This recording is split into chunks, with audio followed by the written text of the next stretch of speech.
Kia ora, in this extended interview I'm speaking to female MMA fighter Hera, the Nytmare, and she's going to be fighting in the Princesses of Pain this weekend. Kia ora, Hera.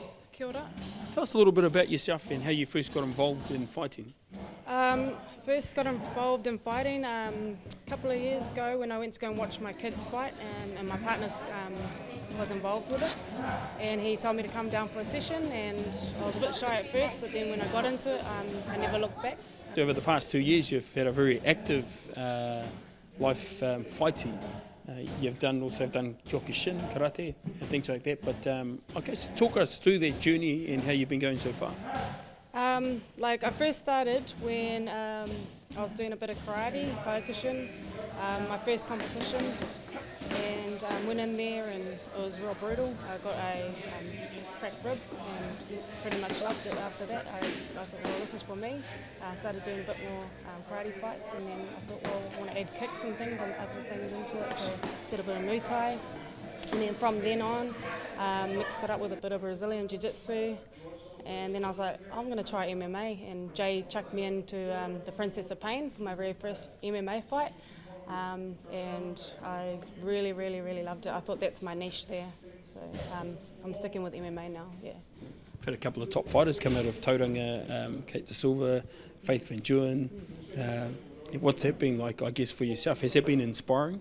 Yeah, it's like really inspiring to think that, these girls from the same city as me, and they're doing it big, and it just shows that you can do it big if you work hard. I've seen them, they work hard, and, I'm in the gym working hard as well, so I'm hoping one day I can get my shot as well. For a lot of people that don't know, you've actually been living in Melbourne for the last year and a bit. How much has that influenced your career as a fighter? It's really, really opened up more opportunities, more doors for me. A lot of the big shows in Australia are now looking my way and, giving me offers. And I'm just honoured to, get those opportunities, and I'm going to take everyone I get and just see how far I can get with them, yeah. Princesses of Pain, you've been part of the competition before.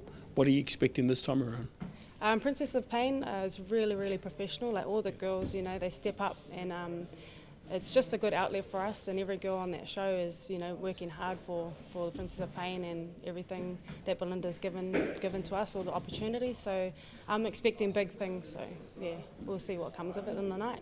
Yeah. There's been a couple of pullouts, but I think there's still about six fighters that are still involved in this weekend.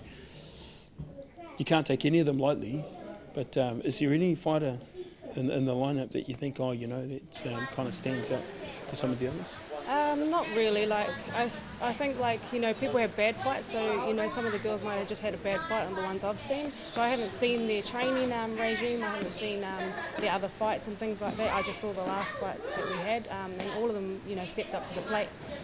So I'm not going to underestimate anybody. Anybody could be the underdog and come through. So yeah, I never look down on anyone. What do you think your strengths are going into this one? My strengths are pretty much going to go hard and give it my all the hard work, all the early morning wake-ups, just all the hard training that I've been going through. I'm hoping that gets me through. I'm pretty all good with my fitness. I'm pretty comfortable, a bit more comfortable this time around than my last one, so I've learned a lot more, so my strength would be that I've learnt from my last one. Yeah. And it just gets even busier for yourself. You've also got another potential title fight coming up later on in the year. Yep, there's a couple of title fights I've got. I've just got a 3-contract deal in Melbourne, so I'm excited about that. And then title shot in Brisbane as well for the XFC, so I'm just waiting for that one to come through as well, so really excited. For a lot of people that don't know, you're also an artist, and you've been an artist for about 6-7 years. You're a rapper. Yeah, I started off doing a bit of MCing, singing as Hera the Nytmare, my stage name was, and we travelled to New York, Los Angeles, did a couple of shows over there. We did tours all around New Zealand, mainly underground stuff, but I just love the music scene. I love music, I love creativity, things like that. So yeah, it's a bit about what I used to do in the music scene, just travel and gig everywhere, yeah. And I heard that you're also going to walk out to your own song. Oh yeah. So I might just give you the mic in just to end our interview. You might want to just kind of break out and do a bit of a freestyle for us. I'll do a little something. All right. When you're starting at the bottom and plotting to make your next move, you gotta stay focused. Some locusts are out to get you. Come across more two-faced people than guess who. Full of so much, you could swear they were a restroom.